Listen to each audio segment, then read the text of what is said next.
Infraction! Nick s'est fait enlever. On va le retrouver.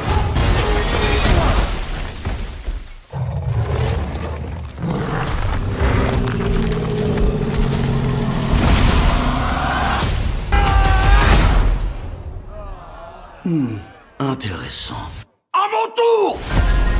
Oh, la boulette.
Red One, analyse et explication complète du film.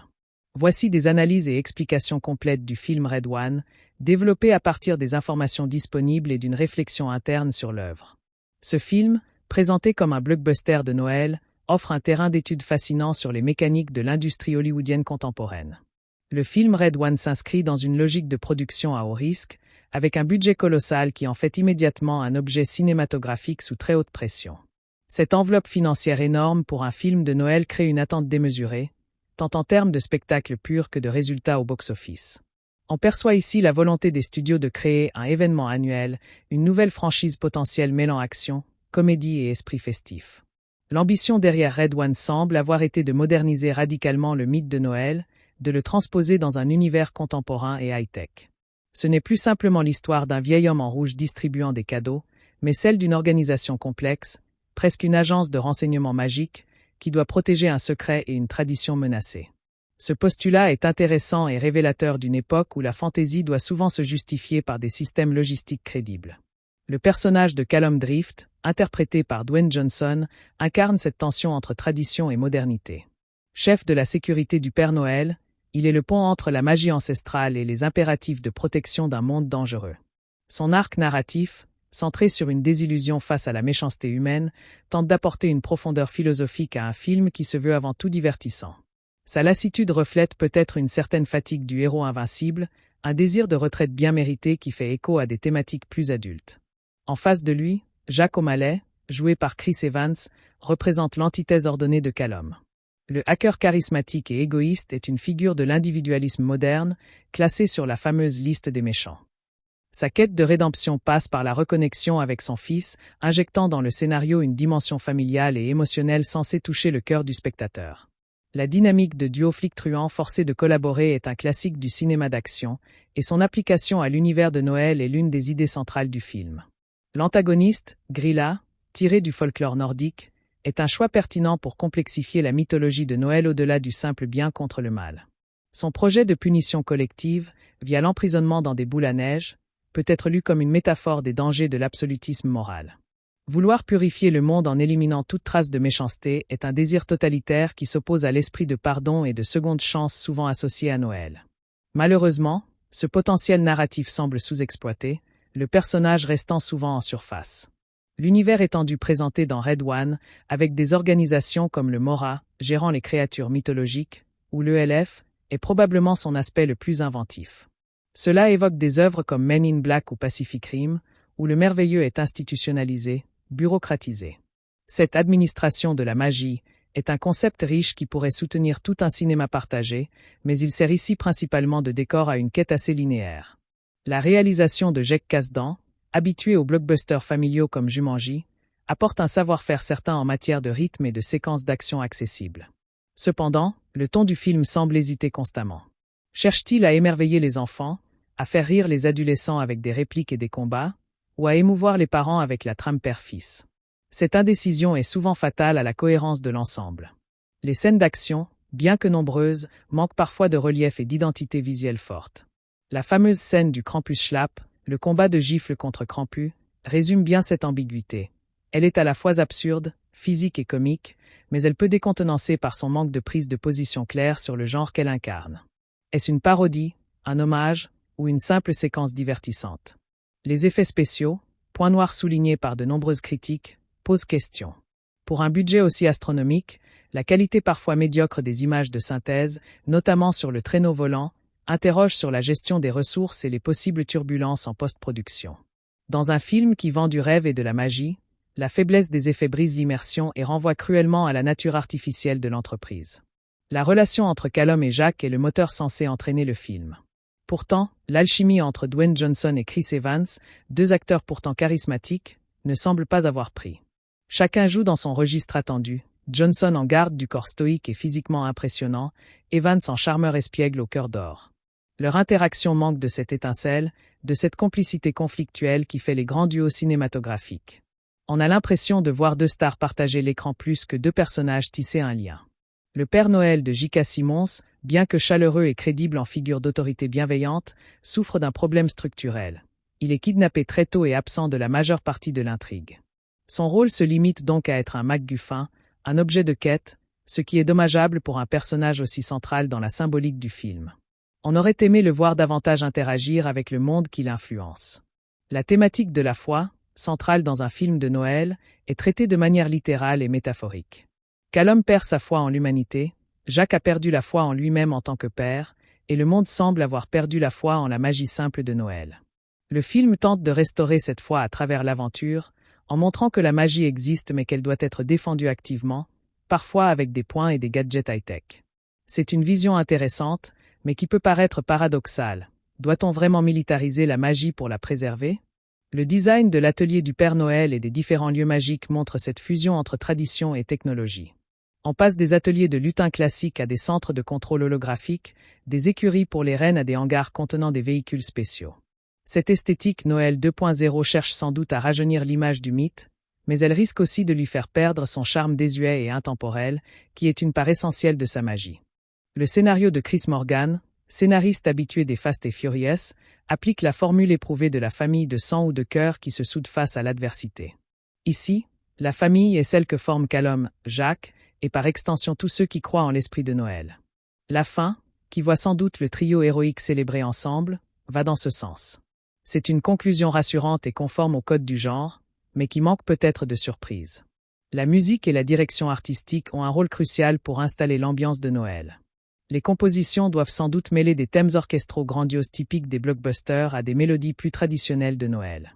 L'enjeu est de créer une identité sonore qui soit à la fois épique et festive, sans tomber dans le plagiat ou le collage disparate. La réception critique sévère et l'échec commercial relatif s'expliquent par un décalage fondamental entre le projet et son exécution. À vouloir trop en faire, être un film d'action, une comédie, un film de famille, un conte de Noël moderne, Red One ne parvient pas à exceller dans un domaine en particulier. Il devient un produit middle of the road, conçu pour offenser le moins de monde possible mais pour enthousiasmer modérément. Le sentiment corporate souvent évoqué est palpable dans le choix même du casting. Dwayne Johnson et Chris Evans sont deux valeurs sur du box-office, dont la simple présence dans l'affiche est censée garantir un certain nombre d'entrées. Leur association relève plus du calcul marketing que d'une nécessité artistique évidente. De même, l'intégration de produits comme Hot Wheels, si elle est avérée, participe de cette logique de synergie commerciale qui peut étouffer la créativité. Pourtant, il serait injuste de balayer Red One d'un revers de main. En tant que divertissement familial vu pendant la période des fêtes, il remplit une fonction. Son rythme est soutenu, ses gags fonctionnent par moments, et la relation père-fils entre Jack et Dylan peut toucher certains spectateurs. Il offre une échappatoire colorée et bruyante, une aventure sans prétention qui ne demande pas une attention de tous les instants. Le film pose aussi des questions intéressantes, sans forcément y répondre en profondeur. Que se passerait-il si la magie de Noël était une ressource à protéger? Comment gérer la liste des méchants dans un monde qui nuance de plus en plus les notions de bien et de mal? Peut-on réconcilier la tradition avec les technologies modernes? Ces germes d'idées sont présents, mais noyés sous les impératifs de l'action et de la comédie. Le personnage de Jack O'Malley est peut-être le plus réussi, car il porte l'arc de rédemption le plus clair. Parti égoïste et immature, il retrouve à travers le sauvetage du Père Noël, figure paternelle par excellence, le chemin de ses propres responsabilités paternelles. Sa transformation est le véritable cœur émotionnel du film, même si elle est esquissée avec les outils narratifs conventionnels. Callum Drift, en revanche, évolue moins. Il retrouve la foi, certes, mais son personnage reste enfermé dans la carapace du héros invulnérable et moralement droit que Dwayne Johnson incarne à l'écran depuis des années. On aurait aimé le voir plus vulnérable, plus profondément affecté par sa désillusion, pour que son retour à la conviction ait plus de poids. L'échec de Red One au box-office, malgré son casting et son marketing massif, envoie un signal fort à Hollywood. Il suggère que le public, même familial, n'est plus systématiquement acquis aux blockbusters surproduits et calibrés par des algorithmes. Il montre les limites des stratégies qui misent tout sur des stars et des effets au détriment d'un script solide et d'une vision artistique affirmée. Le film pourrait néanmoins trouver une seconde vie en streaming, sur Prime Video, où il est disponible peu après sa sortie en salle. Dans le contexte plus intime du salon familial, pendant les vacances de Noël, ses défauts sont peut-être moins criants et ses qualités de divertissement facile plus appréciables. C'est un film confort, qui ne surprend pas mais qui peut accompagner agréablement une soirée de décembre. En définitive, Red One est le symptôme d'une époque cinématographique. Il illustre la quête permanente de nouveaux formats de franchise, la tentative de greffer des mythologies existantes sur des structures narratives éprouvées, et les risques financiers colossaux que prennent les studios. Son histoire, celle d'un sauvetage du Père Noël, fait étrangement écho à sa propre réalité. Une tentative de sauver la magie du cinéma de Noël à grands coups de moyens démesurés, sans être certain d'avoir trouvé la bonne formule. Son héritage sera probablement celui d'une curiosité, un film qui aura mobilisé des moyens exceptionnels pour un résultat finalement assez banal. Mais il restera aussi, pour ceux qui l'apprécient, un divertissement honnête, une tentative parfois touchante de moderniser un mythe cher à beaucoup, et la preuve que même avec toutes les ressources du monde, capturer la vraie magie de Noël à l'écran reste un défi des plus complexes. Le film, dans ses ambitions et ses limites, nous rappelle que la magie ne s'achète pas, elle se mérite par l'authenticité et le cœur. L'univers de Red One fonctionne sur une mythologie réinterprétée où la magie est une ressource tangible nécessitant une gestion bureaucratique complexe. Cette vision d'un Père Noël assisté par une organisation quasi militaire est une tentative de rationaliser le merveilleux pour un public contemporain. Cette approche reflète une tendance moderne à vouloir expliquer la fantaisie par des systèmes logiques et des structures hiérarchiques. Le film échoue peut-être à capturer l'essence spontanée de la magie de Noël en l'enfermant dans des procédures opérationnelles standardisées. La juxtaposition d'un atelier traditionnel avec des écrans holographiques et des portails technomagiques crée une esthétique discordante qui peine à trouver son harmonie. Cette friction entre l'ancien et le nouveau est au cœur des défis narratifs et visuels du long-métrage. L'idée d'une liste des méchants mise à jour électroniquement est un concept intéressant mais rapidement réduit à un simple dispositif scénaristique. On sent la volonté de construire un monde cohérent, mais les éléments sont souvent présentés sans être pleinement exploités ou reliés entre eux de manière significative. La mythologie de Grilla et Krampus, riche et sombre, est intégrée de manière fonctionnelle pour servir de menace immédiate. Le film aurait pu approfondir ces figures pour interroger la nature même du bien et du mal durant la période des fêtes. Le monde de Red One ressemble finalement à un patchwork d'idées empruntées à d'autres franchises, sans parvenir à forger une identité véritablement singulière et mémorable. Cet univers étendu semble conçu davantage pour des suites potentielles que pour servir l'histoire unique de ce premier opus. Le développement des personnages principaux souffre d'un manque de nuances et d'une psychologie souvent trop superficielle pour un film à si grand budget. Callum Drift incarne l'archétype du héros désabusé retrouvant un but, un parcours que Dwayne Johnson a maintes fois interprété sans renouvellement notable. Jack O'Malley, avec son charme canaille et sa quête de rédemption paternelle, bénéficie d'un arc plus tangible mais qui reste prisonnier des clichés du mauvais garçon au grand cœur. Leur relation évolue selon une trajectoire trop prévisible, de l'antagonisme forcé à la camaraderie de combat, sans ces moments de vulnérabilité partagée qui créent des liens authentiques à l'écran. Grilla, en tant qu'antagoniste, manque cruellement de motivation complexe et se contente d'incarner une vision monolithique et simpliste de la méchanceté pure. Santa Claus, pourtant interprété avec une chaleur certaine par J.K. Simmons, demeure un symbole passif, privant le récit de la sagesse active et de l'autorité morale que son personnage pourrait incarner. Les personnages secondaires, comme les membres du MORA ou de l'ELF, sont à peine esquissés et servent de faire-valoir ou de dispositif d'exposition. Cette faiblesse dans l'écriture caractérise un film où les enjeux humains sont sacrifiés au profit d'un enchaînement de séquences d'action et de gags. Le vrai conflit interne de Callum, sa perte de foi en l'humanité, est évoqué mais rarement ressenti, noyé sous des cascades et des répliques d'une ligne.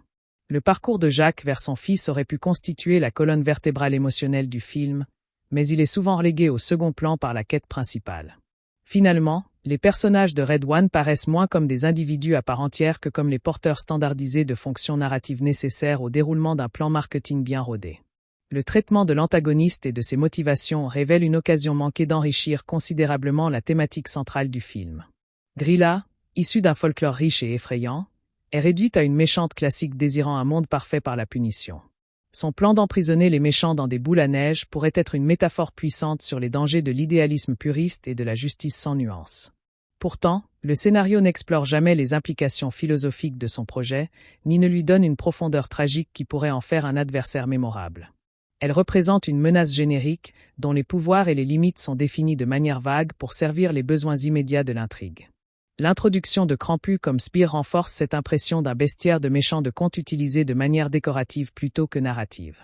Le conflit manque donc de poids moral, les héros luttant contre un mal évident sans ambiguïté, ce qui diminue la portée de leur victoire.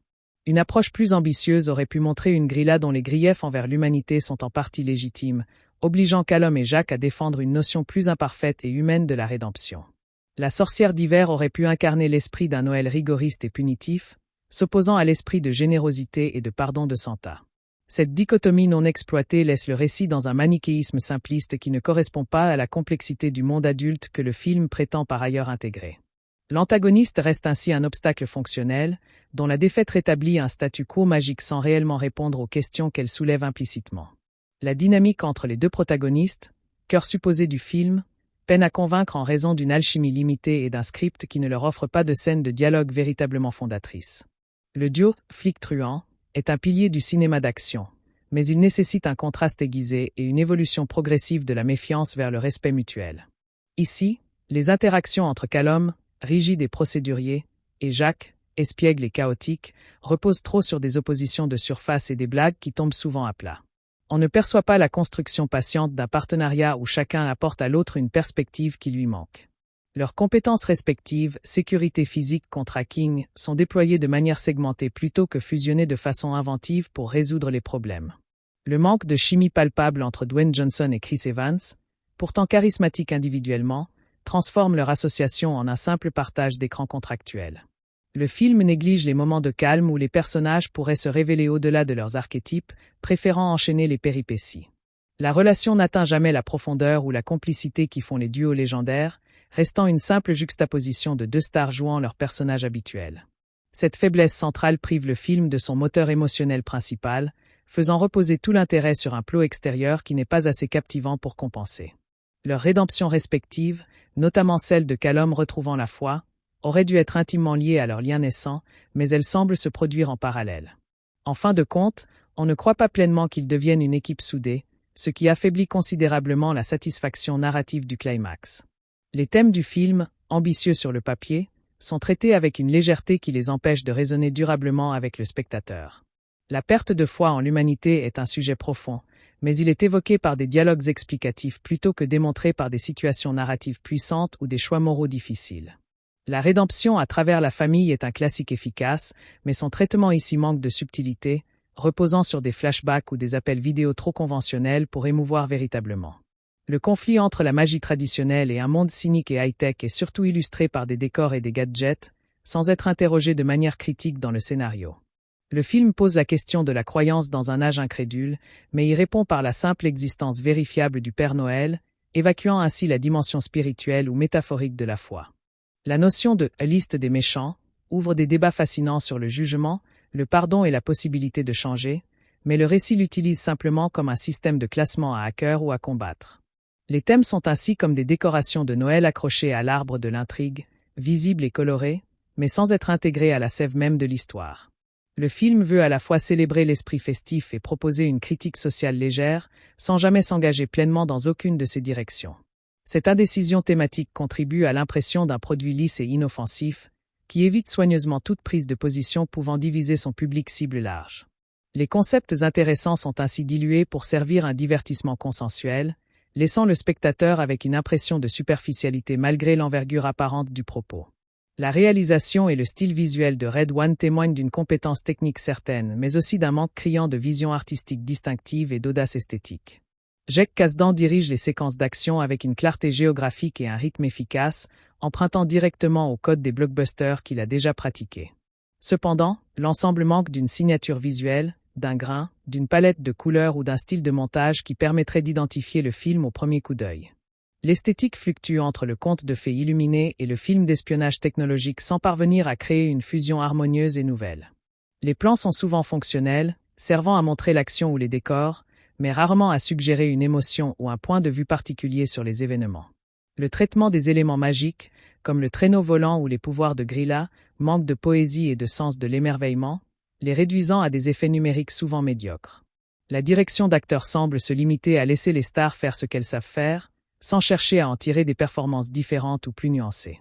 Le film souffre d'un certain anonymat visuel, comme s'il avait été réalisé par un comité soucieux de respecter une checklist commerciale plutôt que par un artiste désireux de raconter une histoire personnelle. Les choix de cadrage et de lumière sont standardisés, évitant toute prise de risque qui pourrait déplaire à une partie du public. Cette absence de patte artistique forte fait de Red One un objet cinématographique interchangeable avec beaucoup d'autres productions de son rang, malgré son décor de Noël unique. La réalisation assure une prestation professionnelle mais oublie que la magie du cinéma naît aussi de l'audace et d'un point de vue affirmé. Les scènes d'action, pourtant centrales dans la promesse du film, illustrent parfaitement le dilemme de ton qui traverse l'ensemble de l'œuvre et son incapacité à cibler un public précis de manière efficace. Elles sont chorégraphiées et exécutées avec une certaine propreté, mais manquent cruellement de poids, d'impact physique et de tension réelle, étant trop édulcorées pour satisfaire les amateurs du genre. En même temps, la présence de créatures comme Krampus et le concept de combat peuvent être trop intenses pour les très jeunes enfants, créant une zone d'inconfort pour les familles. La fameuse scène du « Krampus Schlapp » résume ce paradoxe. Elle cherche le rire par l'absurde mais dans un contexte de conflit physique qui atténue la légèreté comique. Les séquences d'action ne sont jamais au service du développement des personnages ou de l'avancée des thèmes, elles sont des pauses routinières dans la narration. On ne ressent pas la progression des enjeux ou l'augmentation de la difficulté, chaque affrontement semblant isolé et de niveau similaire. L'utilisation des pouvoirs ou des gadgets est prévisible et manque d'inventivité, loin de la créativité ludique que l'on pourrait attendre dans un univers aussi fantastique. Les actions des héros sont rarement mises en échec de manière significative, ce qui diminue le suspense et l'investissement du spectateur dans leur lutte. Ces scènes sont finalement le reflet d'une approche par compromis, assez spectaculaire pour justifier le budget à l'écran, mais assez soft pour conserver une classification familiale large. Elles remplissent une fonction sans marquer les esprits, s'évaporant de la mémoire peu après la projection, faute d'identité, de prise de risque ou d'émotions fortes qui les ancreraient dans l'imaginaire du public. La musique et la conception sonore jouent un rôle crucial dans tout film de Noël, chargé de susciter l'émotion et l'émerveillement, mais dans Red One, elle semble également prisonnière d'une formule générique. La partition oscille probablement entre des thèmes héroïques orchestraux pour l'action et des variations sur des classiques de Noël pour les scènes plus sentimentales, sans parvenir à une fusion mémorable. Elle suit les codes établis sans les renouveler, accompagnant les images sans jamais les transcender ou leur apporter une dimension supplémentaire significative. Les effets sonores des gadgets, des portails magiques ou des créatures sont techniques mais manquent de caractère et d'inventivité acoustique qui les distinguerait d'autres films fantastiques. L'utilisation de silences ou de moments musicaux intimistes pour souligner les rares instants de drame personnel semble mécanique et peu inspirée. La bande-son dans son ensemble fonctionne comme un tapis sonore efficace mais impersonnel, évitant soigneusement toute audace compositionnelle qui pourrait sortir le spectateur de sa zone de confort. Elle ne parvient pas à créer une identité auditive distinctive pour ce monde hybride, contrairement à ce que John Williams a pu faire pour Harry Potter par exemple. Les choix musicaux reflètent encore une fois la philosophie globale du film. Une exécution professionnelle et lisse qui privilégie la sécurité au détriment de l'inspiration et de l'originalité. Elle ne vient donc pas combler les lacunes narratives ou émotionnelles, se contentant de les habiller d'un vernis orchestral compétent. En fin de compte, la musique de Red One est oubliable, à l'image de trop nombreux aspects du film, ne laissant aucune mélodie ou leitmotiv dans l'esprit du public une fois le générique de fin passé.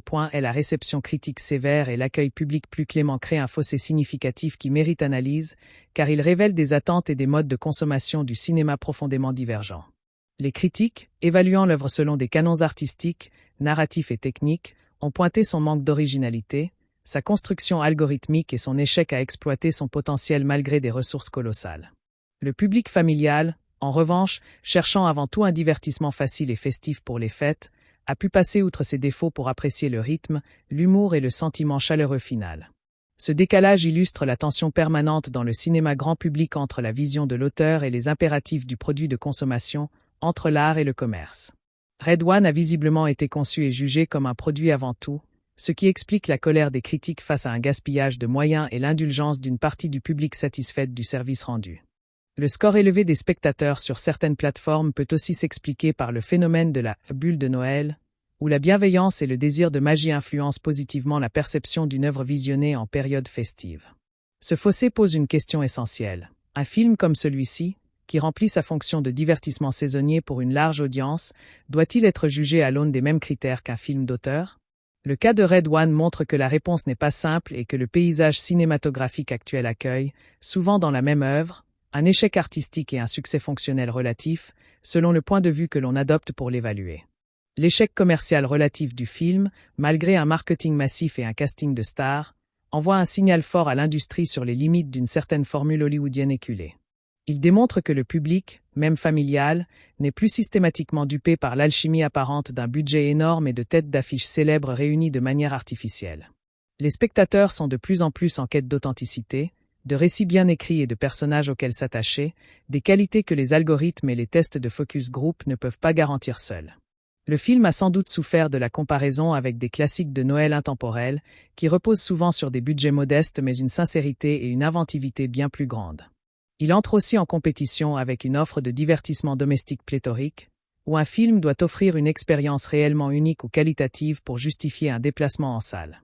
L'échec de Red One rappelle que la magie du cinéma ne s'achète pas, mais se mérite par le talent, le cœur et une vision claire, des ingrédients qui semblent avoir manqué dans cette production malgré toutes ses ressources. Cet échec pourrait inciter les studios à reconsidérer leur approche des blockbusters familiaux, en misant davantage sur la créativité et moins sur des recettes prétendument infaillibles. Il constitue un avertissement contre la surproduction et la confiance excessive dans le star system comme unique garant du succès. Cependant, sa seconde vie en streaming pourrait atténuer cet échec financier à long terme, démontrant que les fenêtres de diffusion multiples redéfinissent aujourd'hui les notions mêmes de succès et d'échec pour une œuvre cinématographique. L'héritage de Red One dans le paysage cinématographique sera probablement celui d'une curiosité ambitieuse mais maladroite, un exemple d'étude pour les futures générations de producteurs et de scénaristes. Il restera comme le symbole des excès d'une époque où les budgets pouvaient exploser pour des films au concept certes grand public mais aux résultats artistiques médiocres.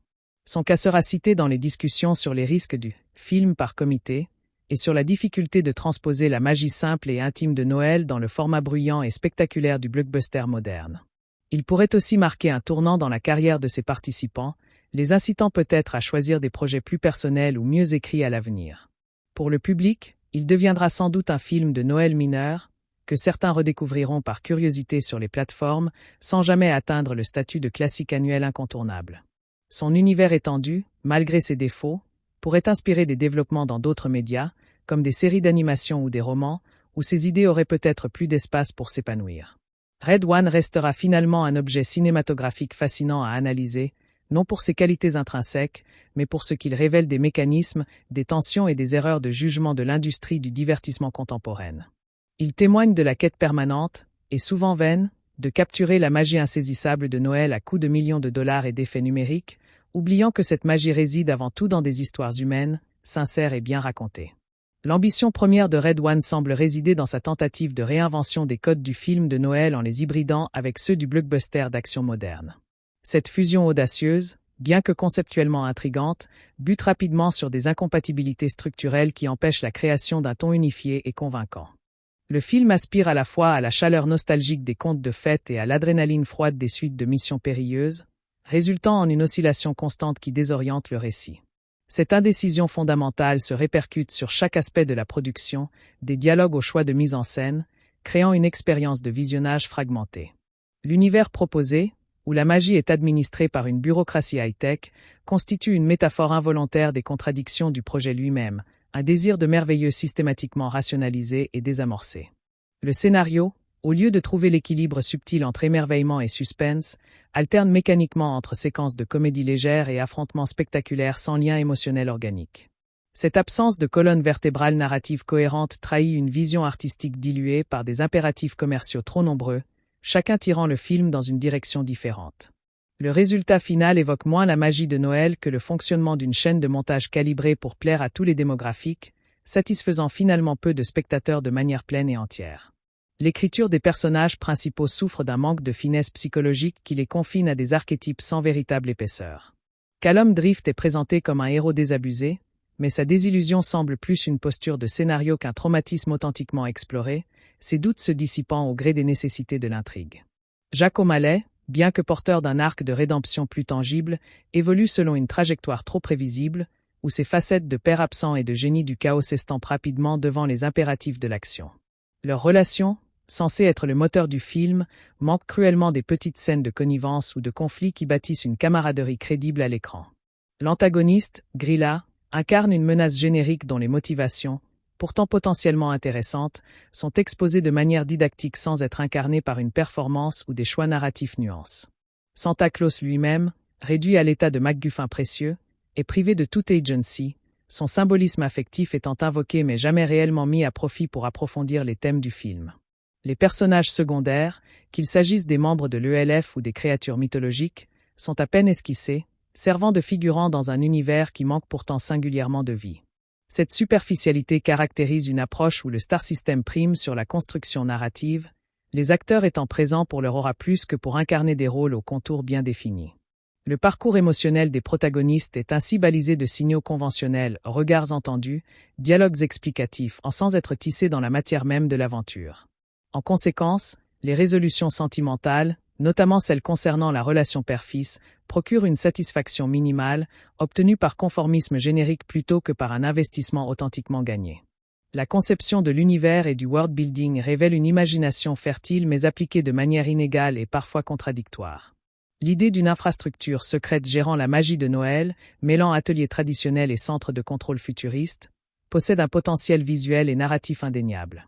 Cependant, cet univers est davantage exposé que véritablement exploré, ses règles internes semblant fluctuantes au service de séquences isolées. Les organisations comme le MORA ou l'ELF évoquent un folklore bureaucratique amusant, mais leur fonctionnement et leur impact sur le monde restent flous, limitant l'immersion et le sentiment d'enjeu global.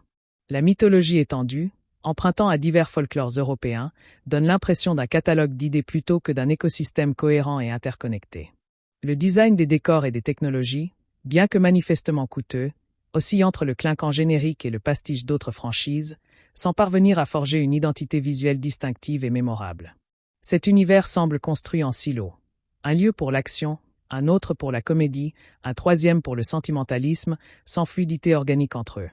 La magie elle-même, ressource centrale de l'intrigue, est définie de manière vague, ses limites et ses coûts étant ajustés pour faciliter la résolution des conflits, affaiblissant ainsi toute tension dramatique.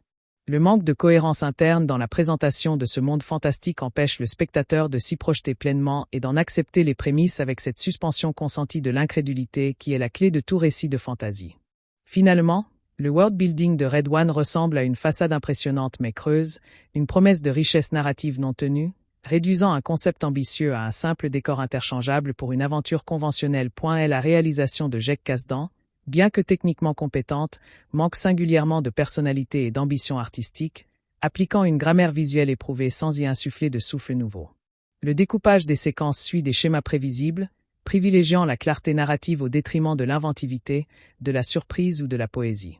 Les plans sont fonctionnels, servant à montrer l'action ou les émotions des personnages de manière littérale, mais rarement à suggérer, à métaphoriser ou à créer une atmosphère singulière. Le traitement des scènes potentiellement magiques ou émouvantes manque de lyrisme, préférant un traitement propre et brillant caractéristique des grandes productions contemporaines. La direction d'acteurs semble se limiter à canaliser les énergies des stars dans leurs registres habituels, sans chercher à les diriger vers des nuances ou des fragilités inattendues. Cette absence de vision forte se ressent dans le rythme général du film, qui procède par accumulation de séquences plus que par une progression organique et maîtrisée vers un climax émotionnellement investi. Les choix esthétiques, de la photographie à la colorimétrie, évitent toute audace, optant pour une palette saturée et sans risque qui flatte l'œil sans l'étonner. La réalisation donne l'impression d'être au service d'un produit devant respecter un cahier des charges marketing précis, étouffant toute velléité d'expression personnelle ou de prise de risque créative. En conséquence, Red One souffre d'un anonymat stylistique flagrant, incapable de se distinguer visuellement de la myriade d'autres blockbusters familiaux qui peuplent l'affiche. Cette lacune est d'autant plus criante que le sujet, la magie de Noël, appellerait naturellement à un traitement onirique, chaleureux ou visuellement inventif, une opportunité que le film laisse malheureusement passer. Les thèmes centraux du film, pourtant porteurs de réflexions potentiellement riches, sont abordés avec une telle superficialité qu'ils en deviennent de simples éléments de décorum narratif. La perte de foi de Callum est un motif puissant, mais il est évoqué par des dialogues expositifs et non incarné par des choix dramatiques complexes ou des dilemmes moraux éprouvants. La rédemption familiale de Jack touche à des cordes universelles, mais son traitement repose sur des flashbacks conventionnels et des retrouvailles téléphonées, privant l'arc de sa charge émotionnelle potentielle. Le conflit entre tradition magique et modernité cynique est illustré par des décors et des gadgets, mais jamais interrogé en profondeur. Le film valide finalement un statu quo où la magie doit s'adapter aux méthodes sécuritaires pour survivre. La notion de jugement et de pardon, incarnée par la liste, est réduite à un système binaire à hackers, évacuant toute la complexité éthique du choix de qui est méchant et de la possibilité du changement. L'esprit de Noël lui-même est présenté comme une ressource à protéger militairement, ce qui en vide paradoxalement la substance émotionnelle et spirituelle, le transformant en objet de consommation sécurisé. Ces thèmes sont comme des ombres portées sur le mur de l'intrigue, visibles, reconnaissables, mais sans consistance propre, toujours subordonnés à la nécessité de faire avancer l'action ou de livrer une réplique.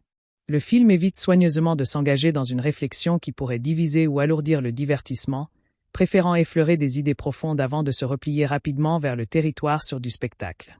Cette frilosité intellectuelle et émotionnelle contribue grandement à l'impression de vide au cœur de l'expérience, laissant le spectateur avec un sentiment d'insatisfaction, comme s'il avait été approvisionné en concepts mais privé de leur substantifique moelle. Les thèmes, au lieu d'enrichir le récit, fonctionnent ainsi comme un vernis de sérieux sur une structure fondamentalement légère et commerciale. La musique et l'environnement sonore, éléments pourtant essentiels pour installer la magie et l'émotion, semblent suivre une partition tout aussi générique et dépourvue d'inspiration que le reste de la production. La bande originale oscille mécaniquement entre des cuivres héroïques pour les séquences d'action et des chœurs enjôleurs ou des clochettes pour les moments féeriques, dans un mimétisme parfait des codes du genre. Aucun thème musical ne se dégage avec force pour devenir l'identité auditive du film ou de ses personnages, la composition restant un accompagnement fonctionnel et oubliable. Les effets sonores des portails, des gadgets ou des créatures sont techniquement propres mais manquent de caractère et d'inventivité, empruntant largement à une bibliothèque sonore commune aux films de science-fiction et de fantasy. L'utilisation de silences ou de moments musicaux plus intimes pour souligner les rares scènes de drame personnel semble appliquée de manière mécanique, sans réelle sensibilité au contexte émotionnel. La conception sonore dans son ensemble ne cherche pas à créer une atmosphère unique, se contentant de remplir l'espace acoustique avec des sons attendus et rassurants.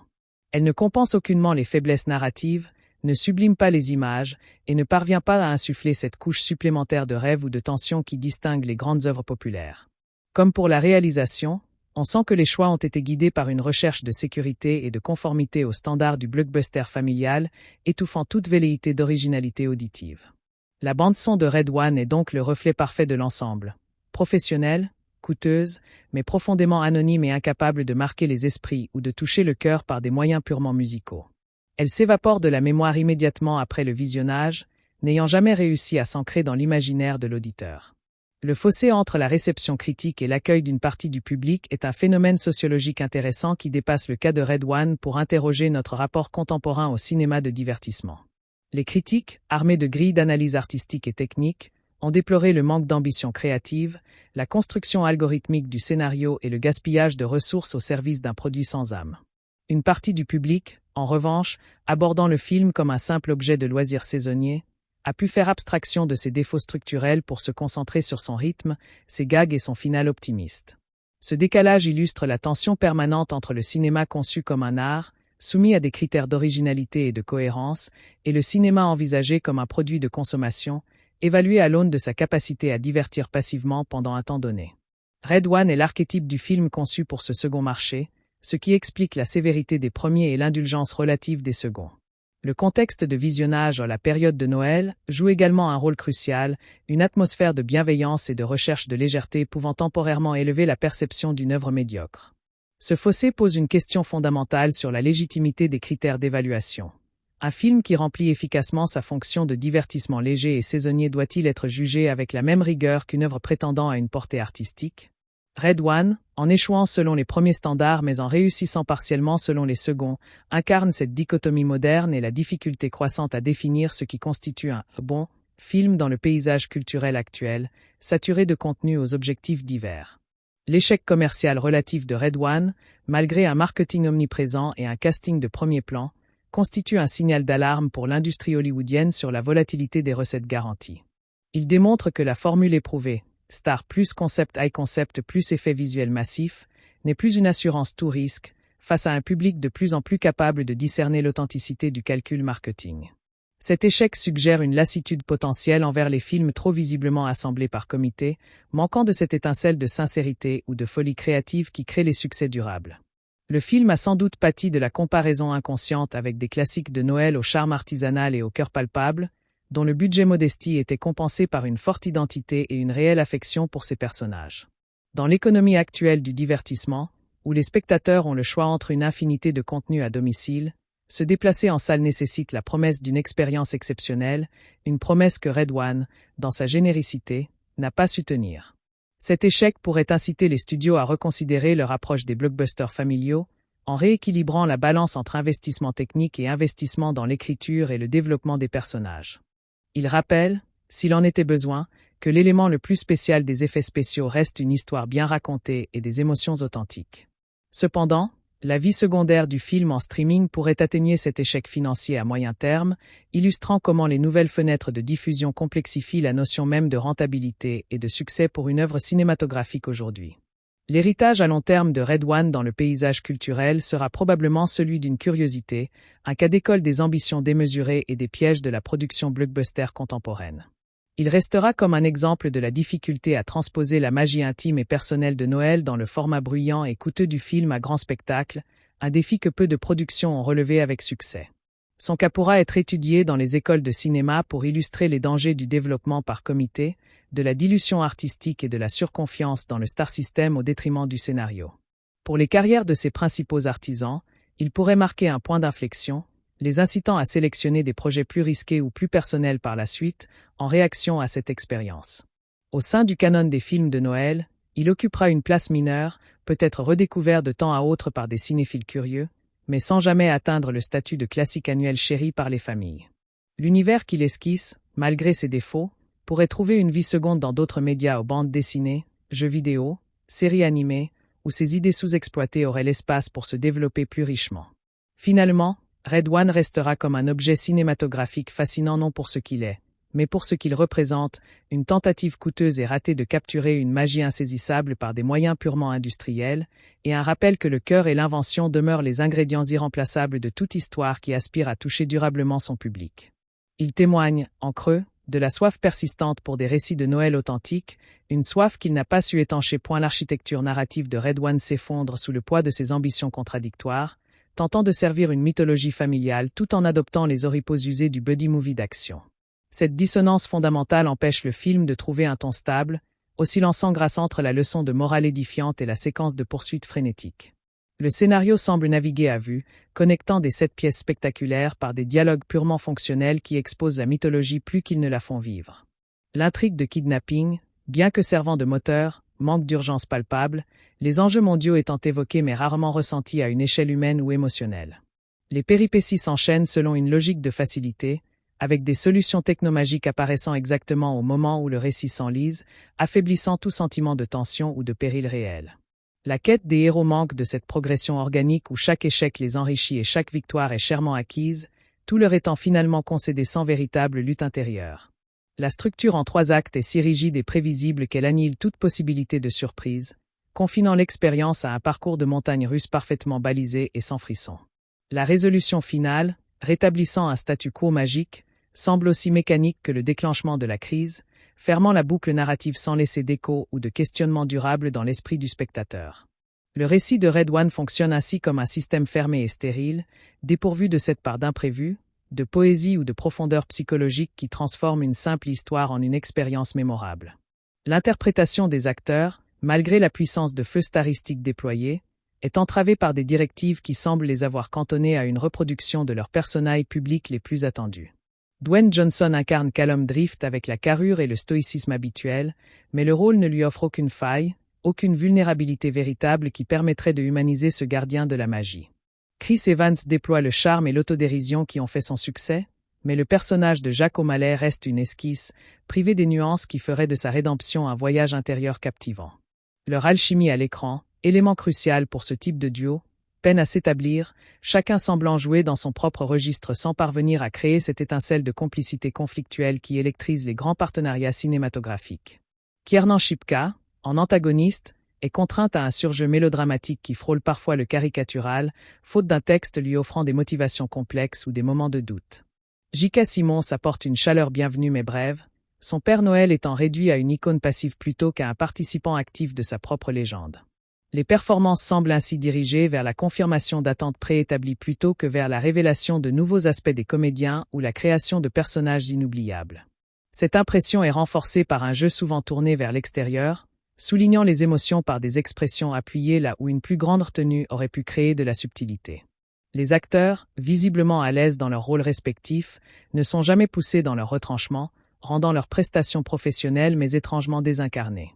Cette absence de direction d'acteurs audacieuse ou exigeante contribue à l'impression globale d'un film assemblé, où chaque élément, y compris les performances, en remplit une fonction prédéterminée sans jamais déborder du cadre prévu pour surprendre ou émouvoir profondément. Point est la direction artistique et la conception des décors, bien que manifestant un budget considérable, échouent à forger un univers visuellement cohérent et porteur de sens, préférant l'accumulation spectaculaire à la cohésion. Stylistique. L'atelier du Père Noël, cœur symbolique du film, est une étrange hybridation d'imagerie traditionnelle bois sculpté, lumière chaleureuse et d'interface holographique futuriste qui crée un choc culturel non résolu. Les bases du Mora et de l'ELF empruntent lourdement à l'esthétique générique des QG d'agences secrètes de science-fiction, sans apporter de touches distinctives liées à la magie ou au folklore qu'elles sont censées administrer. Les différents lieux visités au cours de la quête semblent sortis de catalogues thématiques différents, passant du village enneigé de cartes postales aux repères de méchants gothiques sans transition visuelle ou atmosphérique maîtrisée. Les costumes, notamment l'armure high-tech de Callum ou les tenues de Grilla, manquent d'un design iconique, se contentant d'évoquer vaguement d'autres œuvres sans affirmer une identité propre. Même le traîneau du Père Noël, objet mythique par excellence, apparaît comme une création d'effets numériques sans âme, dépourvu du charme artisanal ou de la grâce qui pourrait en faire un personnage à part entière. Cette inconstance visuelle reflète l'indécision narrative du film, incapable de choisir entre la féerie intemporelle et la technofantasie clinquante. Le monde de Red One donne ainsi l'impression d'un parc à thème, où chaque zone est conçue pour une séquence précise mais sans lien organique avec les autres, empêchant toute immersion totale dans un univers fantastique crédible et habité. La direction artistique, en ne parvenant pas à unifier ces éléments disparates sous une vision forte, rate l'occasion de créer une iconographie durable pour ce nouvel écosystème de Noël, laissant à la place un fouillis esthétique qui fatigue l'œil plus qu'il ne l'émerveille. Le traitement du temps et de la temporalité dans le récit constitue une faiblesse structurelle majeure, sapant le développement des personnages et l'urgence de la mission. L'échéance liée à la disparition du Père Noël, traditionnellement la nuit du 24 décembre, est évoquée mais rarement ressentie comme une course contre la montre haletante, les héros ayant toujours le temps de pauses explicatives ou de détours scénaristiques. La progression géographique de leur quête manque de logique spatiale claire, donnant l'impression d'un voyage aléatoire entre lieux exotiques plutôt que d'une enquête méthodique ou d'une poursuite implacable.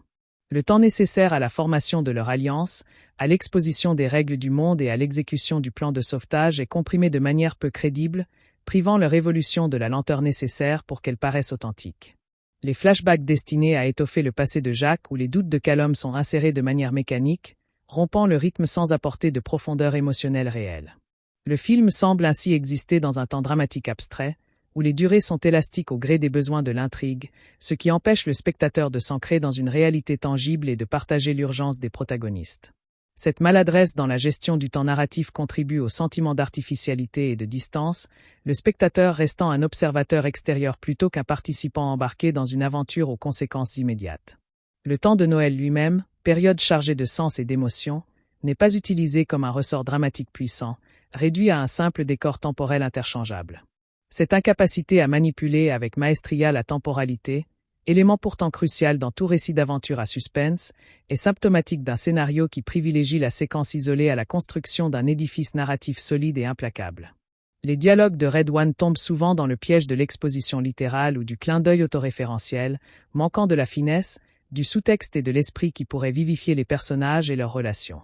Les répliques servant à expliquer la mythologie du monde ou le fonctionnement de la liste, les pouvoirs de Grilla, l'histoire du Mora sont souvent plaquées, délivrées dans des conversations statiques qui interrompent le flux de l'action. Les tentatives d'humour reposent fréquemment sur des références culturelles anachroniques ou sur la dynamique attendue du rabat-joie face aux blagueurs, sans la surprise ou l'inventivité verbale qui font les grands duos comiques. Les moments destinés à être émouvants, notamment ceux concernant la famille de Jacques, utilisent un langage sentimental et direct qui frôle le mélodrame, évitant la subtilité qui permettrait à l'émotion de naître naturellement chez le spectateur. Les personnages s'expriment trop souvent en termes d'objectifs et de fonctions. Il faut sauver Santa, je dois retrouver mon fils, plutôt qu'à travers une voix personnelle et distinctive qui révélerait leur personnalité profonde. Les antagonistes ne sont pas épargnés, Grilla délivrant des monologues menaçants d'une grandiloquence vide, énonçant des plans maléfiques sans jamais exprimer une philosophie ou un traumatisme qui la rendrait fascinante. Cette pauvreté dialogique trahit un manque de confiance dans la capacité de l'histoire à se raconter visuellement et dans l'intelligence du public à saisir les implications. Les mots, au lieu d'être un outil de caractérisation et de tension dramatique, deviennent un simple véhicule d'information et de ponctuation émotionnelle appuyée. En conséquence, les échanges entre les personnages sonnent faux et manufacturés, renforçant l'impression d'un film dépourvu de cette étincelle de vie et d'authenticité qui naît souvent d'un script au dialogue ciselé, spirituel ou simplement vrai. La fonction même du Père Noël dans la diégèse du film soulève des questions non résolues sur la nature de la magie et de la croyance dans cet univers, questions que le scénario évite soigneusement d'approfondir.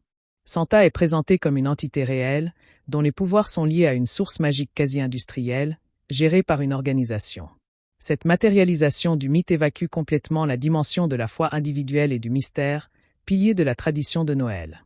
La croyance des enfants n'est plus nécessaire, puisque le Père Noël existe objectivement et opère indépendamment de leurs convictions, ce qui vide d'une grande partie de sa poésie le concept même. Son enlèvement menace non pas un concept spirituel ou un moment de partage, mais l'équilibre magique d'un système, réduisant l'esprit de Noël à une simple infrastructure à maintenir. Le film ne se demande jamais ce que signifie la disparition de Santa dans un monde où il est une figure connue et vérifiable.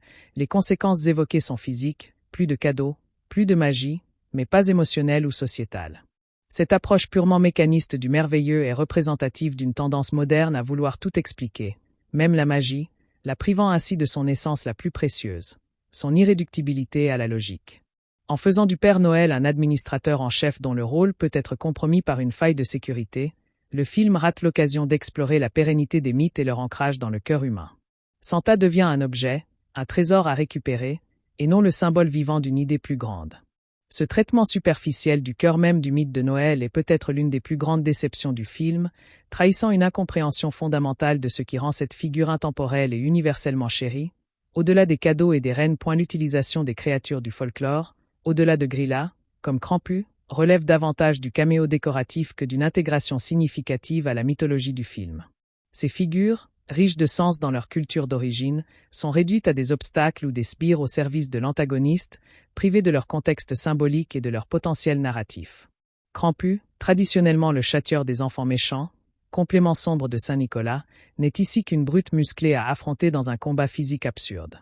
Sa présence, au lieu d'interroger la dualité de Noël, récompense et punition, lumière et ombre, n'est qu'un prétexte à une scène d'action comique qui galvaude la complexité du personnage.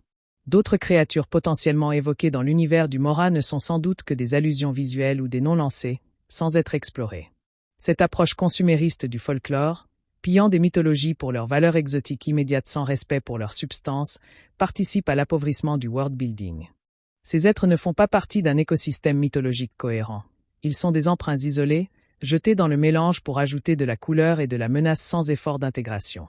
Le film aurait pu construire une fascinante bureaucratie du merveilleux où chaque créature a un rôle, un statut, des revendications, mais il préfère les utiliser comme de la chair à canon narrative ou des éléments de décor. Cette superficialité dans le traitement des traditions populaires témoigne d'un manque de curiosité et de respect pour les sources d'inspiration, transformant des figures culturelles complexes en simples accessoires au service d'un spectacle générique. Elle prive le film d'une profondeur et d'une richesse symbolique qui auraient pu l'élever au-dessus du lot des blockbusters standardisés. La place et la représentation de la technologie dans l'univers de Red One créent un paradoxe insoluble qui mine la crédibilité de sa fantaisie. D'un côté, la magie est présentée comme une force ancienne et naturelle, liée au Père Noël et aux esprits folkloriques. De l'autre, elle est gérée, canalisée et sécurisée par une technologie de pointe qui ressemble à s'y méprendre à celle des films de super-espions. Le film ne définit jamais clairement la relation entre ces deux forces. La technologie contrôle-t-elle la magie, l'amplifie-t-elle, ou simplement la surveille-t-elle? Cette ambiguïté affaiblit les règles internes de l'univers, rendant les solutions aux problèmes arbitraires, soit on utilise un sort, soit on hacké un système. Les gadgets utilisés par Callum, par exemple, semblent souvent redondants face au pouvoir magique qu'il est censé protéger, posant la question de la nécessité de cette hybridation. L'esthétique technologique choisie, hologramme bleuté, interface tactile, est d'un futurisme générique des années 2010 qui vieillira mal et ne contribue pas à une identité visuelle unique. En intégrant la high-tech dans le mythe de Noël, le film tombe dans le piège de vouloir rationaliser l'irrationnel, cherchant à rendre « cool » ou « moderne » un concept qui tire sa puissance de son ancienneté et de son mystère. Cette fusion aboutit à un monde où ni la magie ni la technologie ne semblent vraiment opérantes ou fascinantes, chacune neutralisant le pouvoir évocateur de l'autre.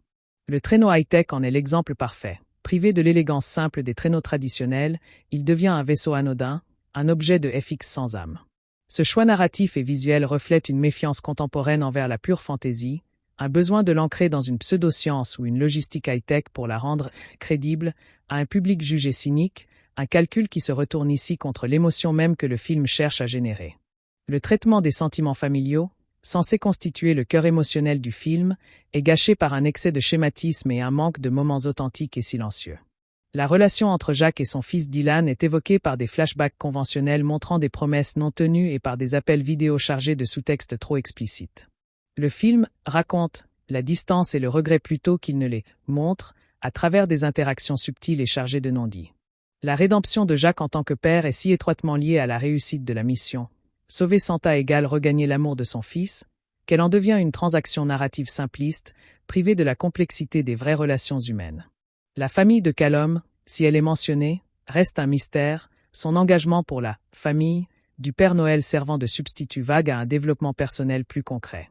Le thème de la famille choisie, unissant Callum, Jack et peut-être Santa, est suggéré dans le climax mais n'est pas préparé par des scènes de complicité naissante ou de vulnérabilité partagée qui rendraient cette union émouvante. Les émotions sont toujours annoncées par la musique ou par des regards appuyés, comme si le film ne faisait pas confiance à la puissance de son propre récit pour les faire naître naturellement. Cette approche mécanique du sentiment transforme des thèmes universels et puissants en l'amour paternel, la loyauté, le pardon en éléments de scénario à cocher, dépourvus de la charge affective qui pourrait justifier l'investissement du spectateur. Le film cherche à toucher sans prendre le temps de construire les fondations émotionnelles nécessaires, espérant que la simple évocation de ces grands thèmes suffira à émouvoir, une stratégie qui se révèle inefficace et laisse un arrière-goût de manipulation superficielle. La promesse initiale d'un film d'action-aventure de Noël de grande envergure se dissout finalement dans une expérience cinématographique qui, malgré ses moyens colossaux, échoue à créer ne serait-ce qu'un seul instant de véritable magie ou de tension mémorable. Chaque séquence, chaque gag, chaque révélation mythologique semble avoir été testée pour un impact immédiat mais calculé, évitant soigneusement toute aspérité, tout risque, toute émotion trop brute qui pourrait déstabiliser le public cible. Le film est lisse à l'excès, un produit fini et poli dont on a ôté toute vie organique au nom de la sécurité commerciale. Il ressemble à ces décorations de Noël en plastique brillant, colorées, identifiables, mais froides au toucher et dépourvues de l'histoire et du charme des ornements anciens. En voulant moderniser la légende, il l'a vidée de son essence. En voulant élargir son public, il a créé une œuvre sans personnalité forte. En dépensant sans compter, il a prouvé que l'argent ne pouvait acheter l'ingrédient le plus crucial, une âme. Red One restera peut-être comme un exemple de la loi des rendements décroissants appliquée au cinéma blockbuster, où l'addition de plus d'étoiles, plus d'effets et plus de dollars finit par étouffer la simple joie de raconter une bonne histoire. Son échec, à la fois artistique et commercial relatif, est un constat triste mais instructif sur l'état d'une certaine industrie du rêve, devenue si habile à fabriquer des simulacres qu'elle en a oublié la recette des rêves eux-mêmes. Le postulat de départ de Red One, qui cherche à transposer la mythologie de Noël dans les codes du thriller d'action international, souffre d'une incompatibilité fondamentale qui n'est jamais surmontée par la narration. Le film échoue à établir des règles internes cohérentes, mêlant magie ancestrale et technologie de pointe sans logique unificatrice, ce qui affaiblit constamment la suspension consentie de l'incrédulité. Cette hybridation forcée crée un monde où ni le merveilleux ni le réalisme technologique ne semblent pleinement opérants, laissant le spectateur dans un entre-deux narratif inconfortable. L'univers présenté manque de la densité et de la richesse symbolique nécessaires pour faire croire à son existence au-delà des nécessités immédiates de l'intrigue. Les concepts introduits, comme la liste des méchants ou les organisations de régulation du folklore, sont évoqués mais rarement explorés en profondeur, donnant l'impression d'un décor plutôt que d'un écosystème vivant.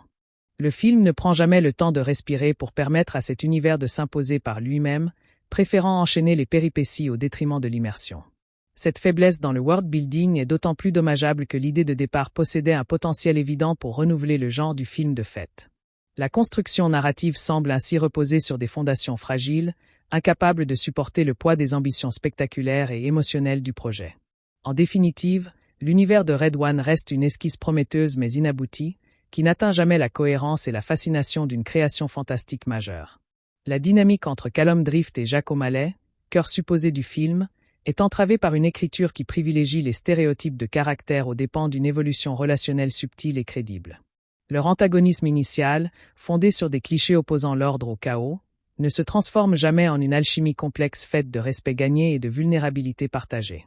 Les scènes qui devraient cimenter leur partenariat manquent de profondeur psychologique, se contentant de les faire coopérer face à des obstacles externes plutôt que de résoudre des conflits internes significatifs. Le script n'offre pas à Dwayne Johnson et Chris Evans l'espace nécessaire pour construire une complicité à l'écran qui transcende leurs personnages publics habituels. Leur relation évolue par à-coups narratifs imposés, non par une progression organique née de leurs interactions et de leurs différences complémentaires. Cette absence de chimie palpable prive le film de son moteur émotionnel central, réduisant leur duo à une simple juxtaposition de deux stars dans des actions parallèles. Les moments de tension ou d'humour entre eux semblent calibrés par un algorithme de buddy movie plutôt que dictés par une vérité caractérielle propre à leurs personnages. Leur rédemption respective, censée être liée à leur rencontre, semble se produire en silos séparés, sans que l'un influence profondément le parcours de l'autre. Cette faiblesse dans l'écriture du duo est symptomatique d'un film qui néglige le développement des relations humaines au profit de l'avancement d'un plot mécanique. En conséquence, la résolution de leur arc relationnel, supposée être touchante, laisse une impression de superficialité et d'opportunisme scénaristique. Le personnage de Grilla en tant qu'antagoniste incarne le principal échec du film à proposer une menace à la fois originale et profondément ancrée dans la thématique de Noël. Issue d'un folklore riche, elle est réduite à une méchante générique dont les motivations, bien qu'évoquant une forme de puritanisme punitif, ne sont jamais explorées avec nuance ou empathie. Son plan de purification du monde manque de cohérence interne et de ramifications philosophiques intéressantes, la cantonnant au rôle de force destructrice à arrêter. La performance de Kiernan Shipka, bien qu'engageante, ne peut compenser l'absence de matériel écrit lui offrant des moments de doute, de complexité ou de tragédie personnelle. Son antagonisme avec le Père Noël pourrait symboliser une lutte entre deux visions de la justice, rétributive vs. rédemptrice, mais cette potentielle richesse thématique est complètement ignorée. Elle fonctionne ainsi comme un obstacle narratif nécessaire plutôt que comme un véritable contrepoint idéologique ou émotionnel au héros. Son manque de profondeur affecte directement les enjeux du film, puisque combattre une menace aussi unidimensionnelle ne requiert pas de croissance morale significative de la part des protagonistes. Le film rate l'occasion d'utiliser cette figure mythologique pour interroger la part d'ombre des traditions de Noël, préférant une opposition binaire et sans surprise. En définitive, Grilla rejoint le rang des méchants de blockbusters oubliables, dont la seule fonction est de justifier l'existence de cascades et d'effets spéciaux, sans jamais hanter véritablement l'imagination du spectateur. La direction artistique et les effets visuels, malgré un budget colossal, produisent un résultat étrangement dénué de magie et d'identité visuelle forte, trahissant une certaine fatigue des imaginaires numériques contemporains. Les environnements, qu'il s'agisse de l'atelier du Père Noël ou des repères de Grilla, semblent générés par des logiciels plus que conçus par des artistes désireux de créer des mondes cohérents et évocateurs. L'esthétique générale hésite entre le réalisme plastique des films de super-héros et un fantastique coloré mais sans audace, aboutissant à un style visuel hybride et anonyme. Les effets numériques, notamment ceux du traîneau volant ou des pouvoirs magiques, manquent de poids physique et de poésie, ressemblant souvent à des surcouches graphiques appliquées sur l'image.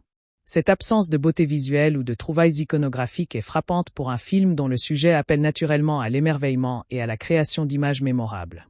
La lumière, les couleurs, les textures ne semblent jamais au service d'une atmosphère ou d'une émotion spécifique, mais simplement d'une lisibilité narrative basique. Le film échoue à créer ne serait-ce qu'un plan qui s'imprimerait dans la mémoire par sa puissance picturale ou son invention formelle. Cette carence est d'autant plus dommageable que le cinéma de Noël, des films en stop-motion de Rankin et Bass aux fantaisies de Robert Zemeckis, a souvent été un terrain de jeu pour des innovations visuelles charmantes. Ici, la direction artistique semble avoir été subordonnée à une efficacité technique et commerciale, au détriment de toute ambition créative véritable. Le monde de Red One est ainsi visuellement stérile, un ensemble de décors fonctionnels qui servent de toile de fond à l'action sans jamais éveiller le sens du merveilleux. Le traitement du temps et du calendrier de l'Avent, pourtant central dans toute histoire de Noël qui se respecte, est l'un des aspects les plus négligés et les plus porteurs de conséquences narratives néfastes. Le compte à rebours vers le soir du 24 décembre, ressort dramatique classique et efficace, n'est jamais utilisé pour créer une tension palpable ou une urgence existentielle. Les déplacements des héros à travers le globe semblent instantanés, effaçant toute notion de distance et d'obstacles géographiques, ce qui réduit considérablement le sentiment de périple et d'effort. Le temps nécessaire à la formation de leur alliance, à l'exposition des règles du monde et à l'exécution du plan de sauvetage est comprimé de manière peu crédible, privant leur évolution de la lenteur nécessaire pour qu'elle paraisse authentique. Le film évolue dans un temps dramatique élastique et abstrait, où les durées sont ajustées au gré des besoins de l'intrigue, affaiblissant l'ancrage du spectateur dans une réalité tangible. Cette mauvaise gestion de la temporalité sape également la symbolique de la période de l'Avent, traditionnellement associée à l'attente, à la préparation et à la montée progressive de la magie. En ne respectant pas les contraintes temporelles qu'il s'impose, le scénario donne l'impression de tricher, offrant des solutions faciles et rapides à des problèmes présentés comme insurmontables. Le temps de Noël lui-même, avec son aura unique de fébrilité et d'émotion concentrée, n'est pas exploité comme un personnage à part entière ou une force dramatique. Cette négligence à l'égard d'un élément structurel aussi fondamental révèle une approche approximative de l'écriture, où la commodité scénaristique prime sur la construction d'un récit rigoureux et implacable. Les dialogues du film pêchent par leur nature souvent expository, leur manque d'esprit et leur incapacité à révéler la psychologie des personnages au-delà de leurs fonctions narratives immédiates. Les échanges entre Callum et Jack reposent sur des dynamiques attendues, le rabat-joie vs. le blagueur, sans la surprise verbale ou la vivacité qui caractérise les grands duos comiques du cinéma. Les explications concernant la mythologie du monde sont délivrées de manière didactique, dans des conversations artificielles qui interrompent le flux de l'histoire plutôt que de s'y intégrer organiquement. Les tentatives d'humour tombent souvent à plat, s'appuyant sur des références culturelles anachroniques ou sur la simple exagération des traits de caractère, sans finesse ni timing comique véritable. Les moments destinés à être émouvants, notamment ceux concernant la paternité de Jack, utilisent un langage sentimental et direct qui frôle le mélodrame, évitant la subtilité qui permettrait à l'émotion de naître naturellement.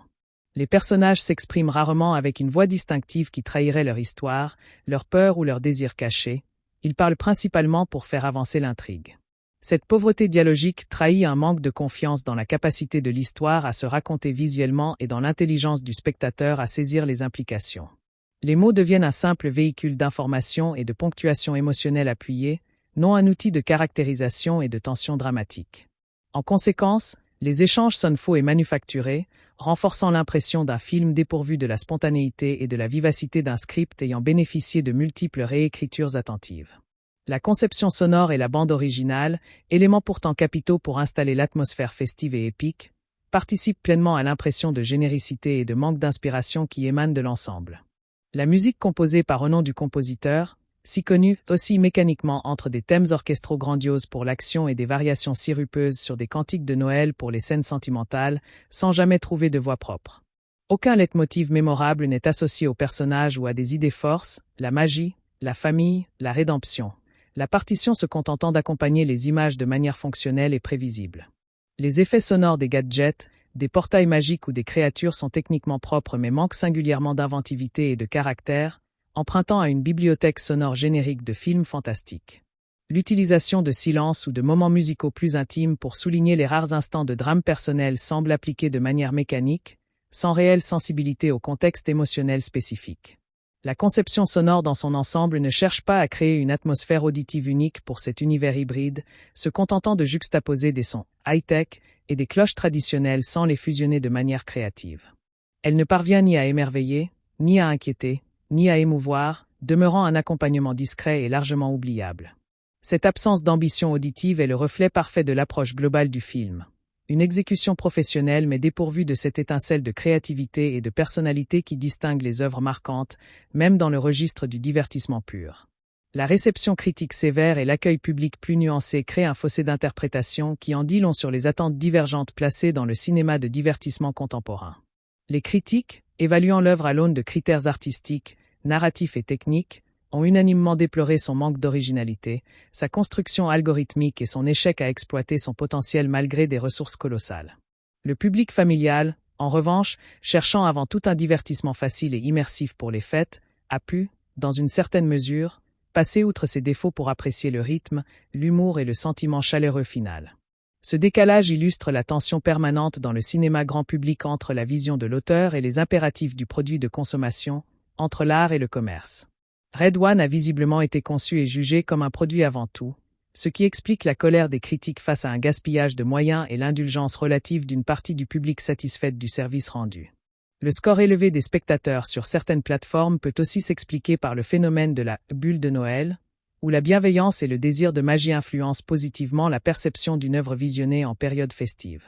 Ce fossé pose une question essentielle. Un film comme celui-ci, qui remplit sa fonction de divertissement saisonnier pour une large audience, doit-il être jugé à l'aune des mêmes critères qu'un film d'auteur?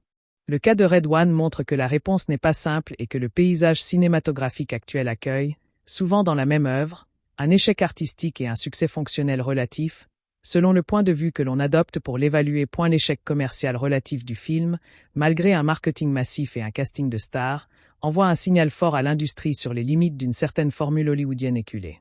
Il démontre que le public, même familial, n'est plus systématiquement dupé par l'alchimie apparente d'un budget énorme et de têtes d'affiches célèbres réunies de manière artificielle.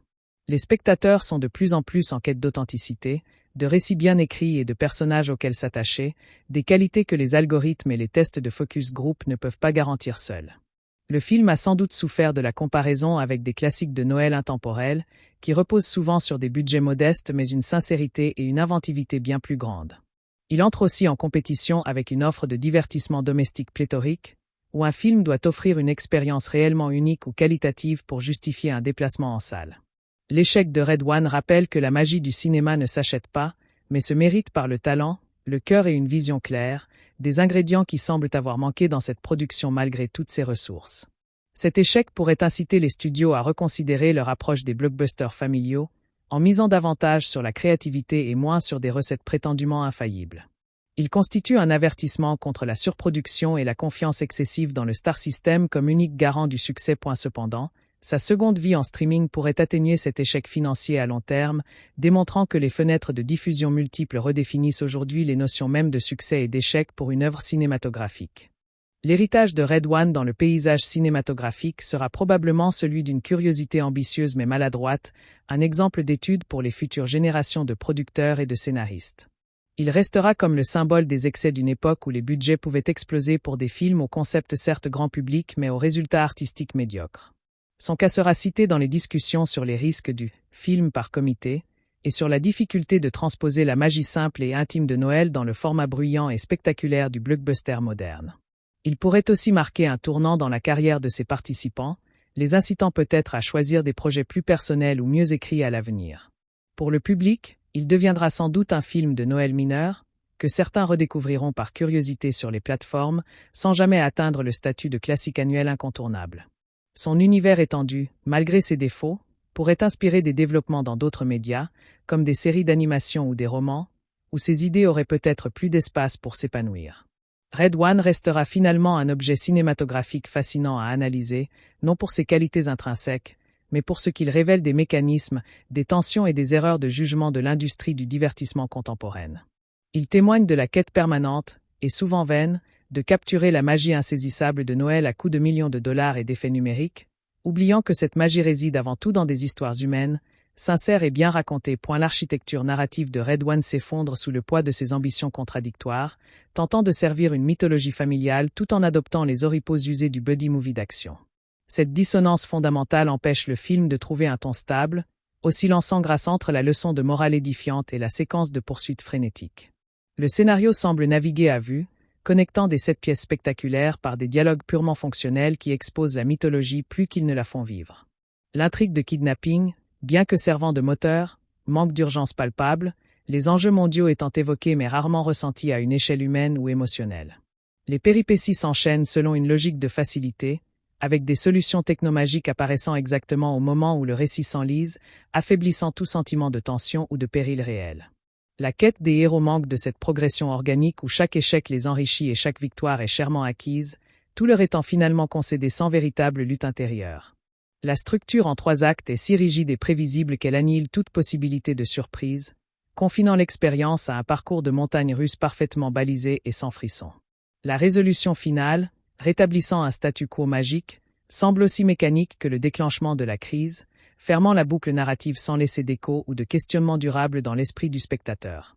Le récit de Red One fonctionne ainsi comme un système fermé et stérile, dépourvu de cette part d'imprévu, de poésie ou de profondeur psychologique qui transforme une simple histoire en une expérience mémorable.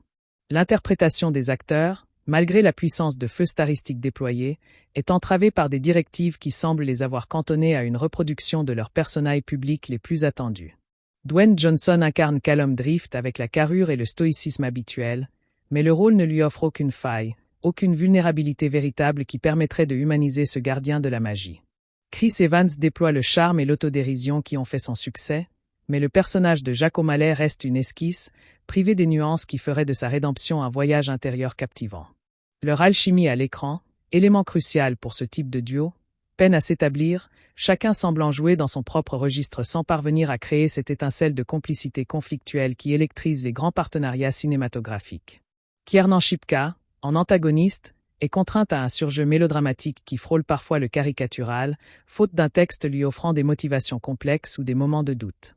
J.K. Simmons apporte une chaleur bienvenue mais brève, son Père Noël étant réduit à une icône passive plutôt qu'à un participant actif de sa propre légende. Les performances semblent ainsi dirigées vers la confirmation d'attentes préétablies plutôt que vers la révélation de nouveaux aspects des comédiens ou la création de personnages inoubliables. Cette impression est renforcée par un jeu souvent tourné vers l'extérieur, soulignant les émotions par des expressions appuyées là où une plus grande retenue aurait pu créer de la subtilité. Les acteurs, visiblement à l'aise dans leurs rôles respectifs, ne sont jamais poussés dans leur retranchement, rendant leurs prestations professionnelles mais étrangement désincarnées. Cette absence de direction d'acteurs audacieuse ou exigeante contribue à l'impression globale d'un film assemblé, où chaque élément, y compris les performances, en remplit une fonction prédéterminée sans jamais déborder du cadre prévu pour surprendre ou émouvoir profondément. La direction artistique et la conception des décors, bien que manifestant un budget considérable, échouent à forger un univers visuellement cohérent et porteur de sens, préférant l'accumulation spectaculaire à la cohésion stylistique. L'atelier du Père Noël, cœur symbolique du film, est une étrange hybridation d'imagerie traditionnelle bois sculpté, lumière chaleureuse et d'interface holographique futuriste qui crée un choc culturel non résolu.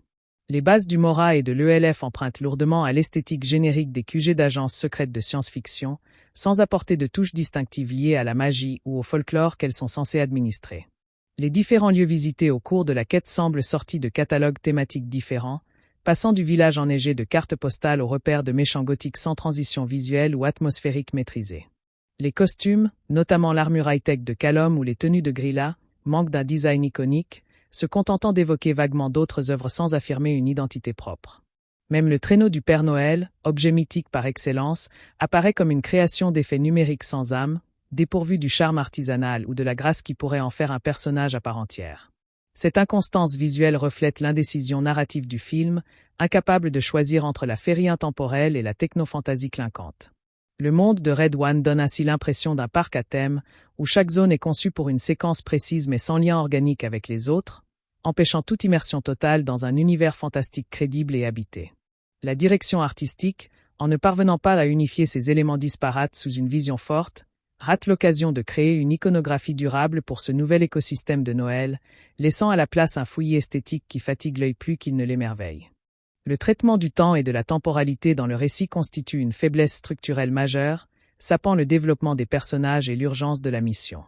L'échéance liée à la disparition du Père Noël, traditionnellement la nuit du 24 décembre, est évoquée mais rarement ressentie comme une course contre la montre haletante, les héros ayant toujours le temps de pauses explicatives ou de détours scénaristiques. La progression géographique de leur quête manque de logique spatiale claire, donnant l'impression d'un voyage aléatoire entre lieux exotiques plutôt que d'une enquête méthodique ou d'une poursuite implacable. Le temps nécessaire à la formation de leur alliance, à l'exposition des règles du monde et à l'exécution du plan de sauvetage est comprimé de manière peu crédible, privant leur évolution de la lenteur nécessaire pour qu'elle paraisse authentique. Les flashbacks destinés à étoffer le passé de Jacques ou les doutes de Callum sont insérés de manière mécanique, rompant le rythme sans apporter de profondeur émotionnelle réelle. Le film semble ainsi exister dans un temps dramatique abstrait, où les durées sont élastiques au gré des besoins de l'intrigue, ce qui empêche le spectateur de s'ancrer dans une réalité tangible et de partager l'urgence des protagonistes. Cette maladresse dans la gestion du temps narratif contribue au sentiment d'artificialité et de distance, le spectateur restant un observateur extérieur plutôt qu'un participant embarqué dans une aventure aux conséquences immédiates. Le temps de Noël lui-même, période chargée de sens et d'émotions, n'est pas utilisé comme un ressort dramatique puissant, réduit à un simple décor temporel interchangeable. Cette incapacité à manipuler avec maestria la temporalité, élément pourtant crucial dans tout récit d'aventure à suspense, est symptomatique d'un scénario qui privilégie la séquence isolée à la construction d'un édifice narratif solide et implacable.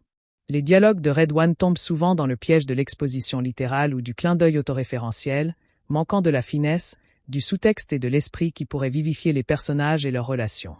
Les répliques servant à expliquer la mythologie du monde ou le fonctionnement de la liste, les pouvoirs de Grilla, l'histoire du Mora sont souvent plaquées, délivrées dans des conversations statiques qui interrompent le flux de l'action.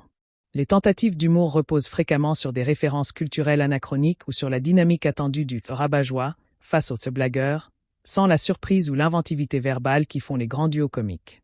Les moments destinés à être émouvants, notamment ceux concernant la famille de Jacques, utilisent un langage sentimental et direct qui frôle le mélodrame, évitant la subtilité qui permettrait à l'émotion de naître naturellement chez le spectateur. Les personnages s'expriment trop souvent en termes d'objectifs et de fonctions, il faut sauver Santa, je dois retrouver mon fils, plutôt qu'à travers une voix personnelle et distinctive qui révélerait leur personnalité profonde. Les antagonistes ne sont pas épargnés, Grilla délivrant des monologues menaçants d'une grandiloquence vide, énonçant des plans maléfiques sans jamais exprimer une philosophie ou un traumatisme qui la rendrait fascinante.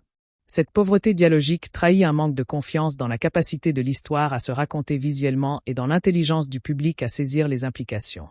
Les mots, au lieu d'être un outil de caractérisation et de tension dramatique, deviennent un simple véhicule d'information et de ponctuation émotionnelle appuyée. En conséquence, les échanges entre les personnages sonnent faux et manufacturés, renforçant l'impression d'un film dépourvu de cette étincelle de vie et d'authenticité qui naît souvent d'un script au dialogue ciselé, spirituel ou simplement vrai. La fonction même du Père Noël dans la diégèse du film soulève des questions non résolues sur la nature de la magie et de la croyance dans cet univers, questions que le scénario évite soigneusement d'approfondir. Santa est présenté comme une entité réelle, dont les pouvoirs sont liés à une source magique quasi-industrielle, gérée par une organisation. Cette matérialisation du mythe évacue complètement la dimension de la foi individuelle et du mystère, pilier de la tradition de Noël. La croyance des enfants n'est plus nécessaire, puisque le Père Noël existe objectivement et opère indépendamment de leurs convictions, ce qui vide d'une grande partie de sa poésie le concept même. Son enlèvement menace non pas un concept spirituel ou un moment de partage, mais l'équilibre magique d'un système, réduisant l'esprit de Noël à une simple infrastructure à maintenir. Le film ne se demande jamais ce que signifie la disparition de Santa dans un monde où il est une figure connue et vérifiable. Les conséquences évoquées sont physiques, plus de cadeaux, plus de magie, mais pas émotionnelle ou sociétale. Cette approche purement mécaniste du merveilleux est représentative d'une tendance moderne à vouloir tout expliquer, même la magie, la privant ainsi de son essence la plus précieuse, son irréductibilité à la logique. En faisant du Père Noël un administrateur en chef dont le rôle peut être compromis par une faille de sécurité, le film rate l'occasion d'explorer la pérennité des mythes et leur ancrage dans le cœur humain.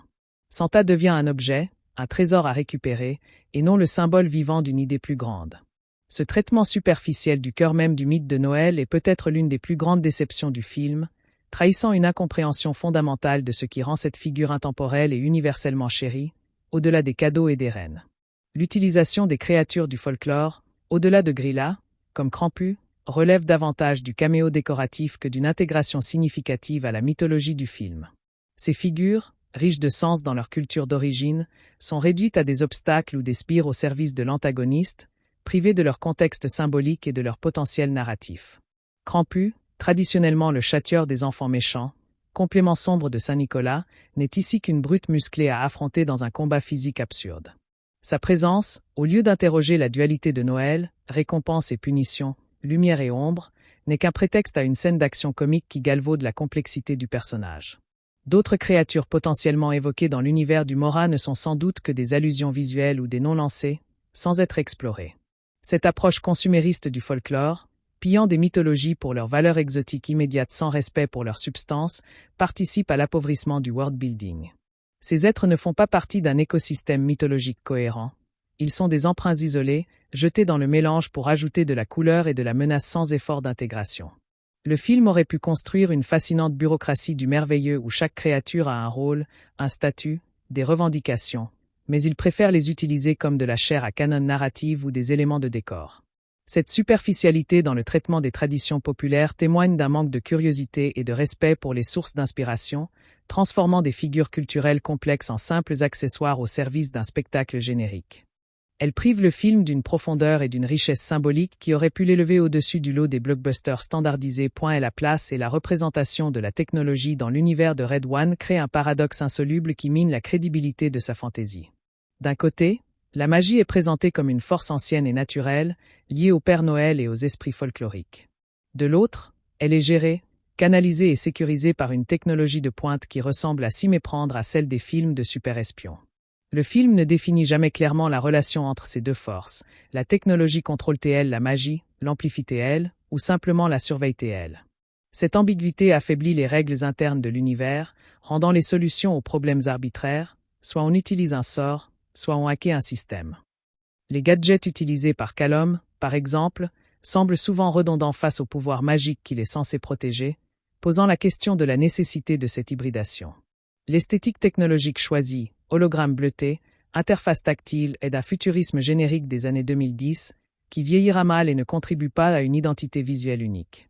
En intégrant la high-tech dans le mythe de Noël, le film tombe dans le piège de vouloir rationaliser l'irrationnel, cherchant à rendre « cool » ou « moderne » un concept qui tire sa puissance de son ancienneté et de son mystère. Cette fusion aboutit à un monde où ni la magie ni la technologie ne semblent vraiment opérantes ou fascinantes, chacune neutralisant le pouvoir évocateur de l'autre. Le traîneau high-tech en est l'exemple parfait. Privé de l'élégance simple des traîneaux traditionnels, il devient un vaisseau anodin, un objet de FX sans âme. Ce choix narratif et visuel reflète une méfiance contemporaine envers la pure fantaisie, un besoin de l'ancrer dans une pseudo-science ou une logistique high-tech pour la rendre crédible à un public jugé cynique, un calcul qui se retourne ici contre l'émotion même que le film cherche à générer. Le traitement des sentiments familiaux, censé constituer le cœur émotionnel du film, est gâché par un excès de schématisme et un manque de moments authentiques et silencieux. La relation entre Jack et son fils Dylan est évoquée par des flashbacks conventionnels montrant des promesses non tenues et par des appels vidéo chargés de sous-textes trop explicites. Le film raconte la distance et le regret plutôt qu'il ne les montre, à travers des interactions subtiles et chargées de non-dits. La rédemption de Jack en tant que père est si étroitement liée à la réussite de la mission. Sauver Santa égale regagner l'amour de son fils, qu'elle en devient une transaction narrative simpliste, privée de la complexité des vraies relations humaines.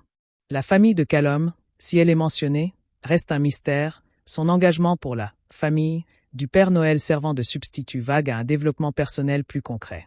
Le thème de la famille choisie, unissant Callum, Jack et peut-être Santa, est suggéré dans le climax mais n'est pas préparé par des scènes de complicité naissante ou de vulnérabilité partagée qui rendraient cette union émouvante.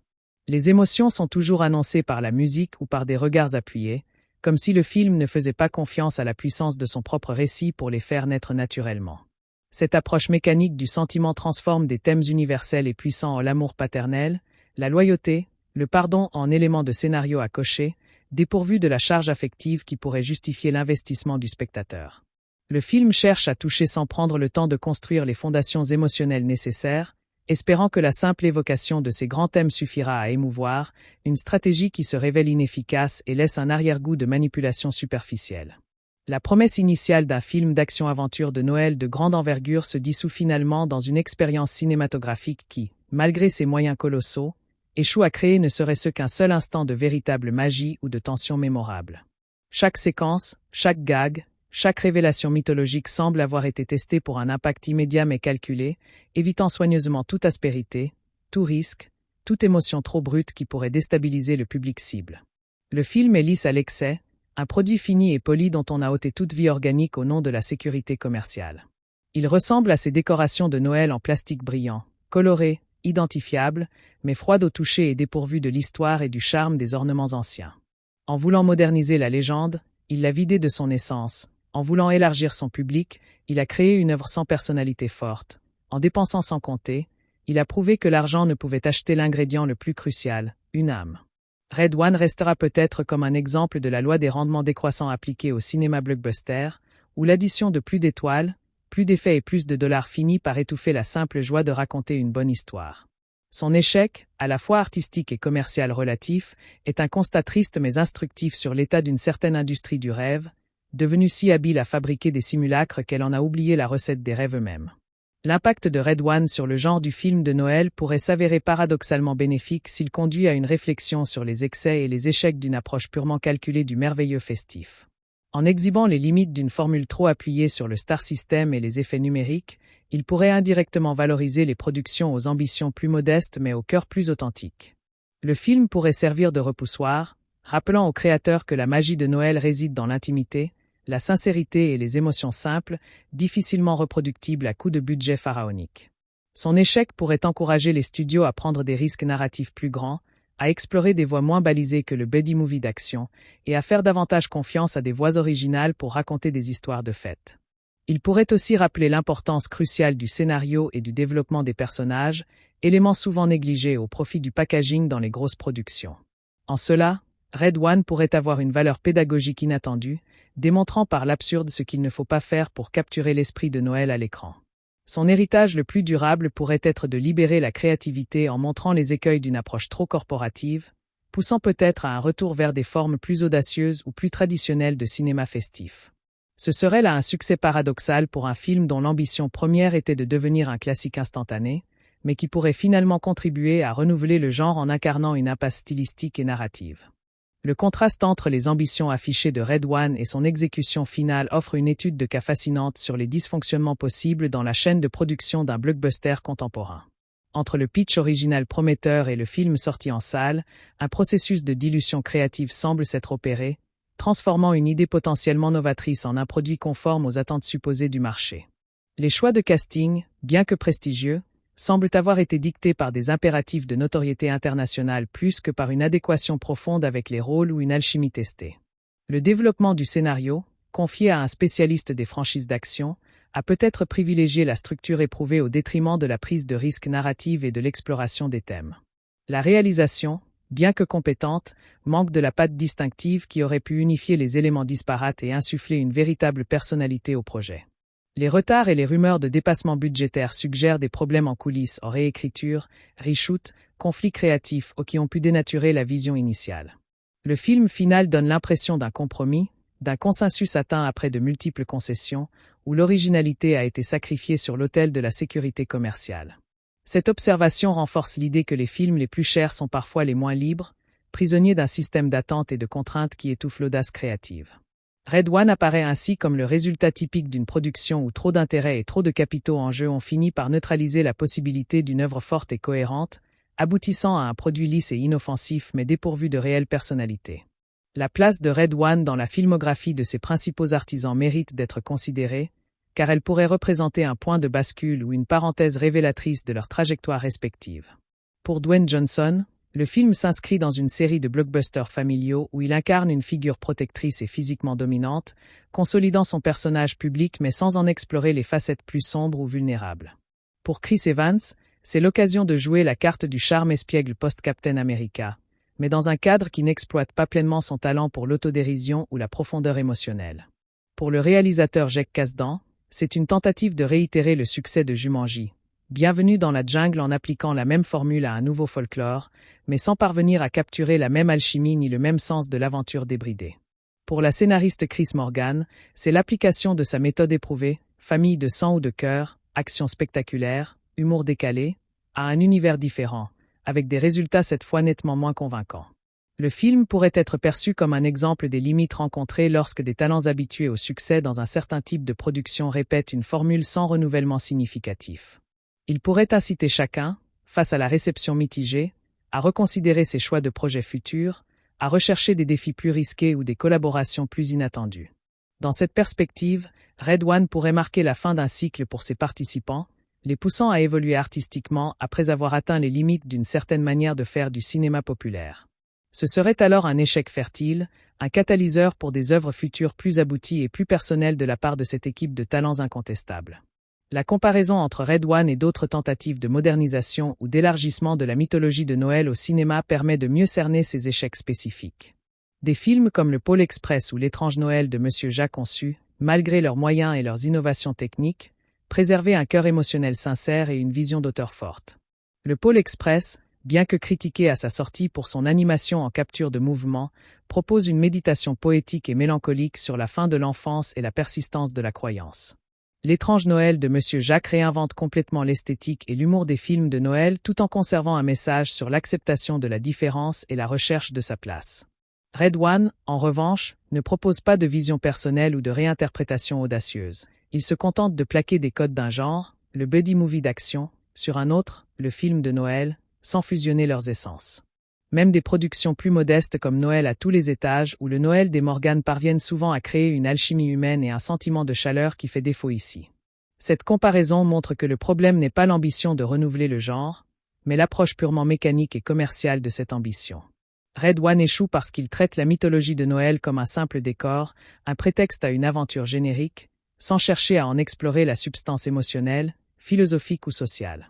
Il manque de cette touche de folie, de poésie ou de sincérité brute qui distingue les réinterprétations mémorables des simples exercices de style.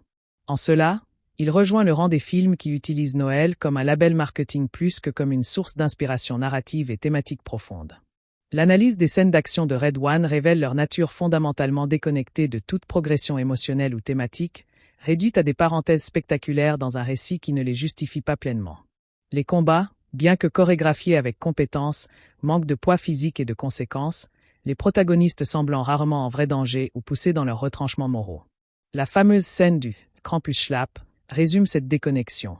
Elle cherche le rire par l'absurde dans un contexte de violence, créant un ton incertain qui ne satisfait ni l'envie d'action sérieuse ni le désir de comédie pure. Les poursuites et les explosions semblent incluses par obligation générique, comme des points de passage obligés dans un blockbuster, sans être motivés par des enjeux dramatiques crescendo. L'action ne sert pas à révéler le caractère des personnages sous pression, ne les confrontant pas à des choix difficiles ou à des sacrifices significatifs. Elle fonctionne comme un interrupteur qu'on active à intervalles réguliers pour relancer l'attention, sans être tissée dans la trame narrative. Cette approche segmentée contribue à l'impression d'un film haché, où l'on passe de la comédie légère à l'action frénétique sans transition organique. Le manque d'inventivité dans la mise en scène de ces séquences en plan large standard, montage rapide mais peu inspiré, les rend rapidement oubliables. Elle ne crée pas d'images fortes, de moments iconiques qui marqueraient la mémoire du spectateur. En définitive, l'action dans Red One est un ornement de plus, un élément attendu d'un package commercial, mais elle ne participe pas à l'élévation du film ou à la création d'une expérience cinématographique mémorable.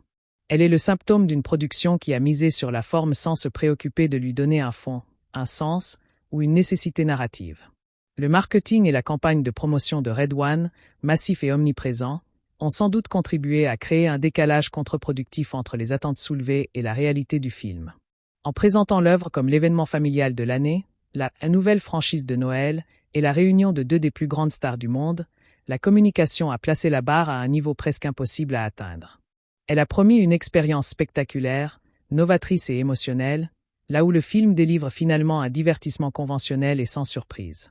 Ce décalage explique en partie la sévérité des critiques et la déception d'une partie du public, qui s'attendait à un blockbuster transformant le genre, pas à une simple copie conforme de recettes éprouvées. Le marketing a également surexposé les meilleurs gags et les moments clés, réduisant l'impact des rares surprises que le film pouvait contenir. En misant tout sur le casting et le concept high level, il a occulté les faiblesses potentielles du scénario et du ton, créant une attente que le produit final n'était pas en mesure de combler. Cette stratégie, courante pour les grosses productions, s'est ici retournée contre le film, accentuant le sentiment de superficialité et de calcul à sa sortie. Elle illustre les risques d'une promotion qui vend le film comme un événement avant même que sa qualité intrinsèque ne puisse le justifier. Dans le cas de Red One, le marketing a peut-être même nui au film en créant une résistance chez certains spectateurs, lassés par une campagne trop agressive pour un résultat si peu ambitieux. Cet aspect renforce l'idée que le film était davantage conçu comme un produit marketing que comme une œuvre artistique, son lancement médiatique étant parfois plus impressionnant que son contenu réel. L'éventuelle postérité de Red One en tant qu'objet de culture Internet et de réévaluation critique est une question intéressante, tant le film semble taillé pour une consommation instantanée et sans lendemain. Il est peu probable qu'il devienne un So Bad It's Good ou un film culte, car il manque de l'étrangeté, des ratages spectaculaires ou des idées follement audacieuses qui alimentent ce type de réhabilitation. Son défaut majeur est d'être terriblement conventionnel et lisse, ce qui le rend peu propice aux détournements ou aux analyses rétrospectives passionnées. Il pourrait ressurgir ponctuellement dans des listes, les plus gros flops de Noël, ou dans des vidéos analysant les erreurs de calcul d'Hollywood, mais sans susciter d'affection durable ou de fascination particulière. Son univers étendu, trop peu développé, ne semble pas non plus prêt à nourrir un fandom actif ou des demandes pour des suites. Le film semble condamné à rejoindre le vaste cimetière des blockbusters oubliables, ceux qui ont fait du bruit à leur sortie avant de disparaître définitivement des mémoires. Même sa diffusion annuelle pendant les fêtes sur des plateformes de streaming ne garantit pas une redécouverte enthousiaste, face à la concurrence écrasante des classiques intemporels. Sa postérité la plus probable est donc d'être un cas d'école dans des ouvrages sur l'économie du cinéma ou dans des cours sur les dangers du développement par comité. Il restera un exemple de ce qui arrive lorsque l'industrie mise tous ses jetons sur des éléments superficiels, budget, stars, en négligeant le cœur de toute histoire, un bon scénario, des personnages attachants et une vision créative cohérente. En cela, sa leçon, bien que négative, pourrait avoir plus de valeur à long terme que le film lui-même.